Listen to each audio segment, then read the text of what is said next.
안녕하세요. 우리는 계속 지금 노아의 행적에 대해서 지금 배우고 있습니다. 노아에게는 두 가지의 큰 하나님이 숨겨놓은 의미가 있다라고 했는데, 첫째는 홍수를 통해서 우리가 알 수 있는 것은 모든 생명 있는 자들에게 홍수를 통해서 그들을 저주 아래 가둬놨다. 그것을 볼 수가 있다라고 얘기를 했습니다.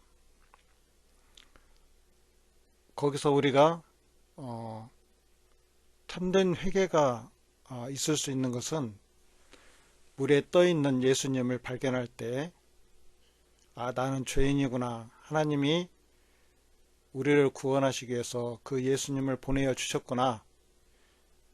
이런 것과 같이 믿음의 눈으로 지각하여서 참된 회개로 하나님께 나오는 자들이 그 방주로 인하여서 구원을 받는 것 같이 예수님으로 인하여서 구원을 받는다라고 말씀하여 주셨습니다. 또 두 번째는 조금 어렵고 해서 지금 지난 영상에서부터 지금 제가 조금씩 단계를 밟고 가면서 설명을 하고 있는데요. 오늘의 내용은 이것을 기정사실화하고 넘어가야 할 단계가 있습니다. 그건 뭐냐면, 방주에서 나온 자들은 새 사람이다. 새 땅에 들어간 자들입니다. 그리고 하나님께서는 약속을 해줬는데, 그 여호수아와 갈렙 그 12명의 정탐꾼들이 가나안 땅에 들어가서 정탐해서 들고 나온 것이 사람 두 사람이 들 정도로 풍성한 포도송이였다는 겁니다. 그리고 거기에는 뭐 감람원도 있고 뭐 석류도 있었고 그런 거 있지만, 이것은 성경에서 말하는 어떤 긍정적인 과실입니다. 근데 오늘 말씀을 볼 때 주된 열매는 포도 열매입니다. 포도. 그 가나안 땅 말고 그 전에 있던 땅에서는, 이집트에서는 포도가 없었을까요? 거기도 있었어요. 전후로 비교했을 때 그 포도가 있었습니다. 그럼 예수님께서 비교했던, 내가 하나님의 나라에서는 거기서 새 포도주를 먹기까지는 포도주를 먹지 않겠다라고 얘기를 했을 때, 이전 포도와 이전 후에 포도가 있었다는 것을 우리가 알 수가 있습니다. 또 혼례 예식에서 물을 변해서 포도주가 만들었는데, 그 전에 있는 포도주가 있었고 그 이후에 있을 포도주가 있다는 것을 알 수가 있습니다. 거기에도 큰 의미가 있는데요. 이전 포도는 쉽게 말해서 포도주를 먹으면 기쁨이 발산되는데, 그 이전 포도송이는 만족이 그렇게 없었다. 근데 두 번째 포도주는 누구나 먹는 자들마다 기뻐하고 또 칭찬하고 그런다. 한번 두 가지를 생각할 수가 있겠습니다. 노아가 새 땅에 들어와서 포도나무를 심었습니다. 이건 하나님께서 허락하셨던 것이었고, 그것은 약속된 것이었고, 노아가 포도나무를 심었다고 하지만 그것을 있게끔 하는 모든 과정들이 하나님이 주장하는 것이죠. 신명기 11장에 보니까 이런 말씀이 있습니다. 그러므로 너희는 내가 오늘 너희에게 명하는 모든 명령을 지키라. 그리하면 너희가 강성할 것이요 너희가 건너가 차지할 땅에 들어가서 그것을 차지할 것이며 또 여호와께서 너희의 조상들에게 맹세하여 그들과 그들의 후손에게 주리라고 하신 땅 곧 젖과 꿀이 흐르는 땅에서 너희의 날이 장구하리라. 내가 들어가 차지하려 하는 땅은 내가 나온 애굽 땅과 같지 아니하니 거기에서는 너희가 파종한 후에 발로 물대기를 세소밭에 댐과 같이 하였거니와 너희가 건너가서 차지할 땅은 산과 골짜기가 있어 하늘에서 내리는 비를 흡수하는 땅이요 내 하나님 여호와께서 돌보아 주시는 땅이라. 이게 핵심입니다. 하나님께서 돌보아 주시는 땅이라. 너희가 심지도 않고 너희가 그 성을 세우지도 않았는데 하나님께서 주신다는 겁니다. 하나님이 하신다는 겁니다. 요한복음 4장 3절 말씀에 보면 유대를 떠나서 다시 갈릴리로 가실새 사마리아를 통과해야 하겠는지라 라고 하면서 사마리아에 있는 수가라 하는 동네에 이르시니 예수님과 제자들이 저녁 늦게 좀 여기에 이제 들리신 겁니다. 그러니까 거기서 수가의 그 물을 뜨러 나온 사마리아 여인과 대화하는데 10절 말씀에 예수께서 대답하여 이르시되 내가 만일 하나님의 선물과 또 내게 물 좀 달라 하는 이가 누구인 줄 알았더라면 내가 그에게 구하였을 것이요 그가 생수를 내게 주었으리라. 예수님이 주신다는 거죠. 요한복음 4장 13절에 보면 예수께서 대답하여 이르시되 이 물을 마시는 자마다 다시 목마르려니와 내가 주는 물을 마시는 자는 영원히 목마르지 아니하리니 내가 주는 물은 그 속에서 영생하도록 솟아나는 샘물이 되리라. 여자가 이르되 주여 그런 물을 내게 주사 목마르지도 않고 또 여기 물 길르러 오지도 않게 하소서. 그 노아가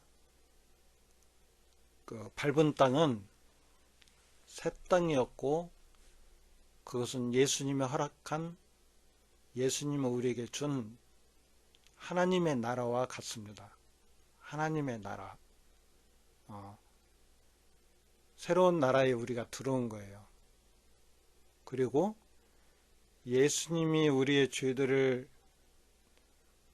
말끔하게 하나님이 기억지도 않을 않으신다 정도 않으신다는 그런 완전한 우리의 죄를 씻겨 주심으로써 그 이후에 14절에 보니까 내가 주는 물은 그 속에서 영생하도록 솟아나는 샘물이 되리라. 이 회복하는 하나님의 성령의 역사가 우리 안에 지금 이렇게 오신 겁니다. 성령님이. 광야에서는 제가 두 가지 아까 얘기를 했는데요. 이전에 포도주도 있었고 이후에도 포도주가 있었다. 근데 이전에 포도주는 수가 여기 여인을 보니까 이 물을 먹으면 잠깐의 해갈은 들 거다. 근데 내가 주는 물은 영생하도록 솟아나는 샘물이 되리라. 라는 말씀과 얘기를 하신 대목이 나오는데 이건 그런 거죠. 광야에 포도나무를 심어놓고 그걸 어떻게 살릴 수가 있을까요? 시시때때로 물을 줘야겠죠. 근데 광야에는 물이 없다는 겁니다. 근데 잠깐의 하나님께서 그 광야에서 그들의 그 이스라엘 백성에게 그것을 보이셨죠. 물도 주셨고 고기도 줬고 잠깐의 기쁨이 있었습니다. 근데 영생하도 솟아나는 샘물은 되지 못했죠. 흠뻑 우리에게 주시는 것은 못 됐어요. 근데 우리 안에 계신 성령님은 날마다 우리 안에서 샘솟게 하시고 하나님의 사람으로서 예수님의 제자로 하늘을 상속받은 자로서 하나님의 나라에 사는 백성으로서 하나님의 사람으로 지금 만들어 가고 있는 거죠. 그게 비밀입니다. 베데스다 연못에서 그 안전뱅이가 있었을 때 물이 동요할 때 나를 그곳에 들여보내주는 사람이 없어서 저는 지금까지도 계속 여기에 있습니다. 그런 말을 해요. 근데 쉽게 이렇게 얘기할 수가 있어요. 물이 동요한다는 것은 성령님의 역사라고 볼 수가 있어요. 근데 거기에 넣어주는 사람이 없다? 이것은 누가 넣어줄까요? 예수님이 그곳에 넣어주는 거죠. 노아가 새 땅에 들어와서 포도나무를 심을 수 있는 것은 방주를 들어가서 안전하게 보호되고 하나님의 은혜로 이 새 땅에 안착할 수가 있어서 포도나무를 심었다는 것과 같은 거죠. 로마서 14장 17절의 말씀 보면 순서가 좀 나옵니다. 하나님의 나라는 먹는 것과 마시는 것이 아니요 오직 성령 안에 있는 의와 평강과 희락이라. 이 하나님의 나라는 먹는 것과 마시는 것이 아니요 이것은 율법 안에서 있는 기쁨을 얘기를 하는 거예요. 먹는 것과 마시는 것, 절기를 얘기를 하는 거거든요. 율법의 행위로서 사람들이 우리 지금 현 제도에서도 이런 것들을 아직 버리지 못하는 사람들이 있는데요.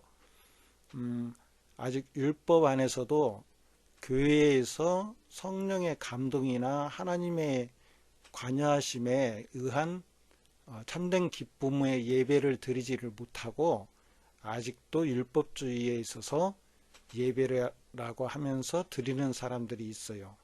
이건 수가성의 여인과 같이 아직도 거기에서 지금 만족을 보고 있는 거죠.